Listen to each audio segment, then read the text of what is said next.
Good evening and welcome to Tucker Carlson. Tonight we want to begin this evening with a quiz. Quick, what does the Democratic Party stand for? That used to be an easy question to answer. For 100 years, the answer was higher wages and better benefits. That was back when the Democratic Party was run by people who worked for a living. They cared about how much voters got paid at the end of the week. But that's not a subject that interests the decadent rich very much. The private equity billionaires who fund today's Democratic Party could care less about other people's wages. What they care about most, other than making themselves even richer, is feeling virtuous, feeling like deeply good people, much better than you are. And that's why they're so committed to something called diversity, a concept that nobody is willing to explain, but that nonetheless we must celebrate enthusiastically and perpetually. Listen to Nancy Pelosi explain. Our diversity is our strength. Diversity is our strength. Our diversity is our strength. I always say the diversity is our strength. And I say to the caucus, our diversity is our strength. And the fact is that our diversity is our strength. Okay, got it? Diversity is our strength. They've made that part crystal clear. What is still unclear is what exactly diversity is. What is it? Well, for one thing, diversity is the reason that Allison Jaslow was forced to resign her job in disgrace. Until 24 hours ago, Jaslow was the executive director of the Democratic Congressional Campaign Committee. And then yesterday, she quit in tears. She asked her colleagues to forgive her as she packed her things. What did Jaslow do wrong? Well, nothing, actually. She didn't hurt anyone. She didn't say anything awful. She didn't mismanage the office. Nobody claims she did. Jaslow's only sin was having the wrong skin color. On Sunday, two congressional Democrats, Vicente Gonzalez and Philemon Vela, demanded that Jaslow be fired from her job and replaced by a person of a different hue. Not a more competent person. They didn't mention that. That's irrelevant. Just a different colored person. That's all that mattered to them. So they forced a person out of her job for having the wrong genes. Apparently, none of this set off any alarm bells over at Democratic Party HQ. Apparently, nobody could think of any other time in history where something like this had happened. It didn't seem ominous to them or creepy or racist. It just seemed like diversity, which we must celebrate because it's our strength. That actually happened. The Democratic Party has gone insane. Now, you may think you already knew that, but even if you think you knew it, it's hard to appreciate just how real it is, just how crazy the party has become.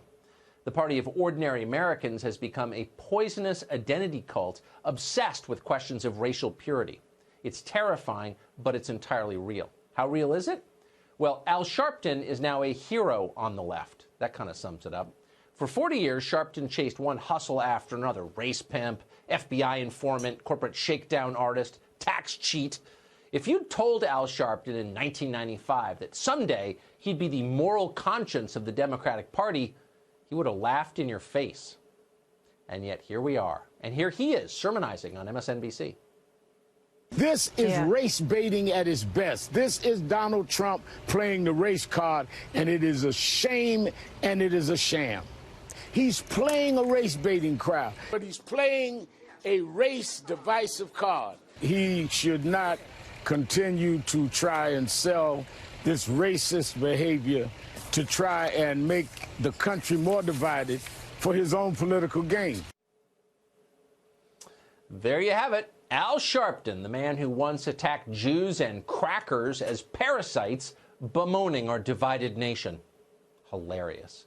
But leading Democrats don't appear to get the joke. Just today, poor old Joe Biden tweeted this, quote, "The Reverend Al is a champion in the fight for civil rights." Sure, if the fight for civil rights is a euphemism for buying more $10,000 suits, in which case Al Sharpton is a legitimate hero in that fight. The Democratic candidates seem to think he really is. Watch them kiss his ring at an event this spring. The head of NAN, who is truly right now the steward of the ongoing movement for civil rights and justice in our country, and that's the Reverend Al Sharpton. Being on the forefront in the fight against racism and for social justice. Al, thank you so much for all that you're doing. I know that Reverend Sharpton takes his platform seriously. This is not the place for talk. This is the place for action. People like Reverend Sharpton, who has never stopped fighting for social justice. And Rev, I cannot thank you enough for your years of friendship, your years of leadership. I want to say to Reverend Al Sharpton, thank you for leading. Thank you for speaking out. Thank you for showing us a way. There you have it. The modern Democratic Party, so distorted by race guilt that Al Sharpton seems like a moral leader. This is nuts. It's also a recipe for an electoral wipeout. There's a lot about the Democratic Party's economic platform that ordinary voters might like, but this kind of garbage, it's a deal killer, and not just with conservative white voters. No normal person of any color will vote for stuff like this.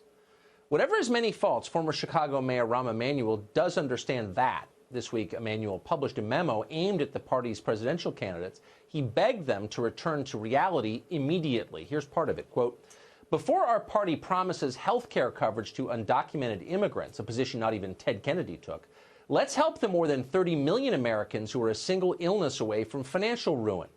Before we start worrying about whether the Boston Marathon bomber can vote, let's stop states that are actively trying to curtail voting rights of citizens. And before we promise a guaranteed minimum income to healthy adults who prefer to stay home and play video games, let's increase the minimum wage and the earned income tax credit to the benefit of the millions of people who still work hard and live near poverty." End quote. There were times in the memo that Emanuel sounded like Donald Trump in 2016. For example, quote, "American taxpayers have spent the last 20 years, both in blood and treasure, building roads, schools, and hospitals in Iraq and Afghanistan. All the while, American wages continue to stagnate. People are tired of being treated as chumps. It's time to invest in America again." It goes on like this. Emanuel's memo is full of good advice, and not just good advice for Democrats. The memo isn't right about everything, obviously, but at least it focuses on the right things. Most Americans actually aren't obsessed with race. They don't want to memorize 60 new genders. There aren't 60 new genders. There are 2 genders, and everyone knows it. They don't think it's their duty to give American citizenship to everyone on the planet, along with health care. Come on. Instead, they have a more basic hope, and it's the hope of people everywhere. They want to feel that the country they were born in is their home. They want leaders who put their interests first, leaders who actually care about their well-being. And yet, weirdly, for decades, Washington has refused to supply leaders like that. That's why Donald Trump won in 2016. It's why he could very easily win again in 2020. Because in the end, Americans will always pick a flawed leader over a leader who openly hates them, every single time.